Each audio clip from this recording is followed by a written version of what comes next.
स्वागत है आप लोगों का बायोलॉजी ऑब्जेक्टिव की दूसरी वीडियो में। तो बायोलॉजी की ऑब्जेक्टिव वीडियो क्लास में स्वागत है आपका। हम लोग आ चुके हैं, इससे पहले 2 वीडियो अपलोड हो चुकी है और इस तरह से बने रहेंगे हम लोग साथ में और तैयारी करते रहेंगे। चलिए तो अब हम लोग शुरू करेंगे। ये दूसरा वीडियो है बायोलॉजी जीव विज्ञान ऑब्जेक्टिव का, जो इस साल की परीक्षा के लिए बहुत इम्पोर्टेंट है और स्क्रीन पे बारी बारी से क्वेश्चन आ रहे हैं। आप जवाब देंगे कमेंट करके अपने अपने क्वेश्चन का। ये रहा पहला क्वेश्चन आज का। जीवाणु में किस प्रकार का डीएनए पाया जाता है? उत्तर कमेंट करके दिया जाता है। आप बताइए जीवाणु में किस प्रकार का डीएनए पाया जाता है? वृत्ताकार, कुंडलित, सीधा या कोई नहीं? इसका सही उत्तर होगा बी, कुंडलित। आप अपना उत्तर कमेंट करके भी दे सकते हैं। मेरे आंसर बोलने से पहले आप आंसर दे दीजिए कमेंट करके। चलिए तैयार रहिए आप अगले क्वेश्चन के लिए। ये रहा दूसरा क्वेश्चन। साइनोबैक्टीरिया को कहा जाता है। जी हाँ, साइनोबैक्टीरिया को क्या कहा जाता है? ऑप्शन सामने है। विषाणु, नवीन सूक्ष्मजीव, नीलहरित शैवाल या कोई नहीं? जल्दी से कमेंट कीजिए, आप अपना उत्तर बताइए। ओके फाइन, मैं बता दूं इसका सही उत्तर होगा सी, नीलहरित शैवाल। साइनोबैक्टीरिया को नीलहरित शैवाल कहा जाता है। तैयार रहिए अगले क्वेश्चन के लिए। एंट अमीबा हिस्टोलाइटिका पाया जाता है। जी हाँ, किसमें एंट अमीबा हिस्टोलाइटिका पाया जाता है? क्या लगता है, क्या आंसर हो सकता है? फटाफट कमेंट कीजिए। कमेंट करके आप अपना उत्तर दे सकते हैं। ओके फाइन, इसका सही उत्तर होगा डी, आंत में। इसका सही उत्तर होगा डी, आंत में। जी हाँ, एंट अमीबा हिस्टोलाइटिका हमारे आंत में पाया जाता है। अगला क्वेश्चन है, कवक के अध्ययन को कहते हैं? जी हाँ, study of fungus is called. कवक के अध्ययन को क्या कहते हैं? क्या लगता है आपको, सही उत्तर क्या हो सकता है? ऑप्शंस को देखिए और बताइए।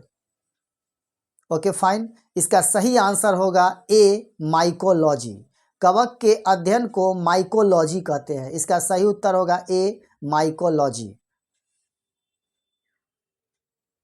कवक में पोषण होता है।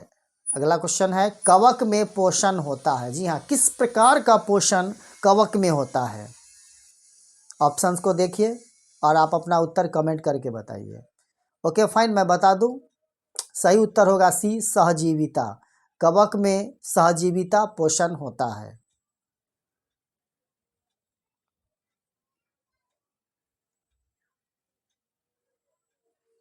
अगला क्वेश्चन नंबर 6 आ गया है। कवक में भोजन के रूप में पाया जाता है। जी हाँ, कवक में भोजन के रूप में क्या पाया जाता है? ऑप्शन दिया हुआ है, स्टार्च, ग्लाइकोजन, कार्बोहाइड्रेट या प्रोटीन। सही उत्तर इसका होगा बी, ग्लाइकोजन। जी हाँ, सही उत्तर होगा इसका बी, ग्लाइकोजन। कवक में भोजन के रूप में ग्लाइकोजन पाया जाता है। सही उत्तर होगा बी। अगला क्वेश्चन नंबर 7, उभयचर में हृदय कक्ष होते हैं। जी हाँ, उभयचर में कितने हृदय कक्ष होते हैं? सही उत्तर होगा सी, 3। जी हाँ, उभयचर में 3 हृदय कक्ष होते हैं। आप अपना उत्तर कमेंट करके दे सकते हैं। अगर आपको आंसर पहले से आ रहा है तो आप कमेंट करके अपना उत्तर दीजिए, क्योंकि आज की तैयारी ही कल आपको नंबर लाने में मदद करेगी। चलिए 8वां क्वेश्चन के साथ हम लोग बने हैं। तिलचट्टा में हृदय कक्ष होते हैं। जी हाँ, तिलचट्टा में हृदय कक्ष कितने होते हैं? क्या लगता है आपको, कमेंट करके बताइए। वैसे मैं बता दूं सही आंसर होगा ए, 13। तिलचट्टा में 13 हृदय कक्ष होते हैं। जी हाँ, तिलचट्टा में 13 हृदय कक्ष होते हैं। अगला क्वेश्चन नंबर 9 है, छिद्र युक्त प्राणियों को किस फाइलम में रखा गया है? 4 फाइलम नीचे दिया गया है, पोरीफेरा, प्रोटोजोआ, प्लेटीहेल्मिन्थिस, सिलेंट्रेटा। क्या लगता है आपको, राइट आंसर क्या होगा?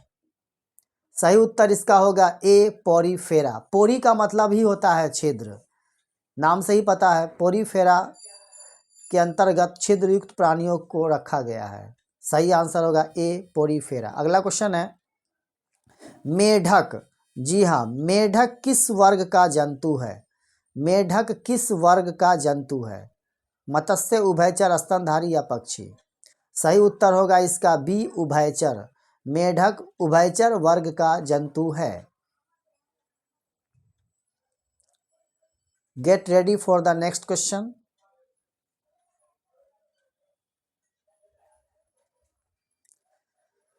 आ गया क्वेश्चन नंबर 11। उभयचर पाए जाते हैं। जी हाँ, उभयचर कहाँ पाए जाते हैं? जल में, स्थल पर, दोनों में या कोई नहीं? बताइए। सही आंसर होगा दोनों में, मतलब जल में और स्थल दोनों में। सही ऑप्शन होगा सी, दोनों में। उभयचर ऐसे प्राणी को कहते हैं जो जल तथा थल दोनों पर समान रूप से रह सकते हैं। आ गया अगला क्वेश्चन। सबसे बड़ा संघ है। जी हाँ, इसमें सबसे बड़ा संघ कौन सा है? आर्थ्रोपोडा, मोस्का, हेमिकॉर्डेटा या कोई नहीं? सही उत्तर होगा ए, आर्थ्रोपोडा। जी हाँ, नाम ही है आर्थ्रोपोडा। अर्थ मीन्स क्या होता है? पृथ्वी। इससे याद रखेंगे, सबसे बड़ा संघ है आर्थ्रोपोडा। जी हाँ, आर्थ्रोपोडा सबसे बड़ा संघ है। पोरीफेरा का शरीर होता है। जी हाँ, मैंने इससे पहले ही बता दिया आपको कि पोरी का मतलब ही होता है छिद्र यानी छेद। तो पोरीफेरा का शरीर होता है छिद्र युक्त होता है। सही आंसर होगा ए, छिद्र युक्त। पोरीफेरा का शरीर छिद्र युक्त होता है। चलिए, स्क्रीन पे आ रहा है क्वेश्चन नंबर 14। आप तैयार रहिएगा। खंडित शरीर और नेफ्रीडिया पाया जाता है। जी हाँ, 4 ऑप्शन दिए गए हैं, आपको बताना है किस में खंडित शरीर और नेफ्रीडिया पाया जाता है। क्या लगता है आपको, क्या होगा आंसर? चलिए मैं बता दूं, सही आंसर इसका होगा बी, एनीलिडा में। जी हाँ, एनीलिडा में खंडित शरीर और नेफ्रीडिया पाया जाता है। राइट ऑप्शन होगा बी, एनीलिडा। अगला क्वेश्चन ये रहा 15 नंबर। गलफरे से सांस लेता है। चलिए बताइए। नीचे 4 प्रकार के जंतु दिए गए हैं, आपको बताना है कि कौन गलफरे से सांस लेता है। मालूम ही होगा आपको, सही आंसर होगा सी, मछली। जी हाँ, राइट आंसर होगा इसका सी, मछली। मछली गलफरे से सांस लेता है। चलिए बढ़ते हैं हम लोग अगले क्वेश्चन की तरफ, जो कि हमारा क्वेश्चन नंबर आज का होगा 16। मानव मस्तिष्क का औसत भार है। जी हाँ, मानव मस्तिष्क का औसत भार क्या है, यानी हमारे ब्रेन का वजन कितना है? गेस कीजिए, क्या लगता है अपना आंसर? आपको आ रहा है तो कमेंट भी कीजिए। सही उत्तर इसका होगा ए, 1.4 kg। जी हाँ, 1 किलो 400 ग्राम औसतन भार होता है हमारे मस्तिष्क का। तो मानव मस्तिष्क का औसत भार हो गया 1.4 kg। Right option A. Chlorophyll के अंदर पाया जाता है। जी हाँ, फील कीजिए कि क्या होगा। क्लोरोफिल के अंदर पाया जाता है। क्या पाया जाता है? सोडियम, मैग्नीशियम, कार्बन या कैल्शियम? सही उत्तर इसका होगा बी, मैग्नीशियम। क्लोरोफिल के अंदर मैग्नीशियम पाया जाता है, और यह प्रश्न कई बार एग्जाम में आ चुका है, आप ध्यान रखेंगे इसका। आँख में वस्तु का प्रतिबिंब बनता है। जी हाँ, हमारे आँख में वस्तु का प्रतिबिंब कहाँ बनता है? ऑप्शन दिया हुआ है। चलिए मैं बता दूं, राइट ऑप्शन होगा ए, रेटिना पर। लेकिन यहाँ पे प्रिंटिंग में थोड़ा सा मिस्टेक है, इसके लिए सॉरी। रेटिनरा लिखा गया है, रेटिना इसका आंसर होगा। र गलती से टाइप हो गया है। आँख में वस्तु का प्रतिबिंब रेटिना पर बनता है, जो कि उल्टा होता है। अगला क्वेश्चन है, आँख में कौन सा लेंस पाया जाता है? जी हाँ, हमारे आँखों में कौन सा लेंस पाया जाता है? अवतल लेंस, उत्तल लेंस, समतल लेंस या कोई नहीं? सही उत्तर इसका होगा बी, उत्तल लेंस। सही ऑप्शन होगा इसका बी, उत्तल लेंस। आँखों में उत्तल लेंस पाया जाता है। तैयार रहिए क्वेश्चन नंबर 20 के लिए। वायुमंडल में नाइट्रोजन कितना प्रतिशत है? जी हाँ, वायुमंडल में नाइट्रोजन कितना प्रतिशत है? सही आंसर होगा सी 78%, यानी 78% वायुमंडल में नाइट्रोजन मौजूद है। वायुमंडल में नाइट्रोजन 78% मौजूद है। इसी से रिलेटेड हमारा अगला क्वेश्चन भी होगा, आप तैयार रहिए जवाब देने के लिए। आ गया स्क्रीन पे अगला क्वेश्चन। वायुमंडल में ऑक्सीजन कितना प्रतिशत है? जी हाँ, वायुमंडल में ऑक्सीजन कितना प्रतिशत है?